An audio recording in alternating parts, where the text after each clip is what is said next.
پھر یہ آرٹیکل 52 ہے. پھر فرمایا وَإِنَّهُ مَا كَانَ بَيْنَ أَهْلِ هَذِهِ الصَّحِيفَةِ مِنْ حَدَثٍ أَوْ اشْتِجَارٍ يَخَافُ فَسَادُهُ فَإِنَّ مَرَدُّهُ إِلَى اللَّهِ وَإِلَى مُحَمَّدٍ رَسُولِ اللَّهِ إِنَّ اللَّهَ لَا أَتْقَى مَا فِي هَذِهِ الصَّحِيفَةِ وَأَبَرَّ.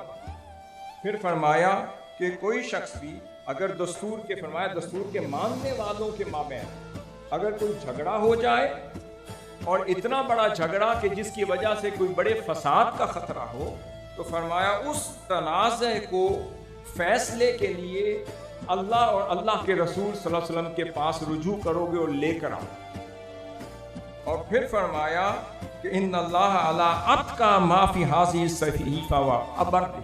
پھر فرمایا کہ بے شک اللہ اس دستور کو، یہاں سینکٹیٹی آف کانسٹیٹیوشن کی بات ہو رہی ہے، یہاں پروٹیکشن آف کانسٹیٹیوشن کی بات ہو رہی ہے، یا obedience to the constitution of Madinah کی بات ہو رہی ہے.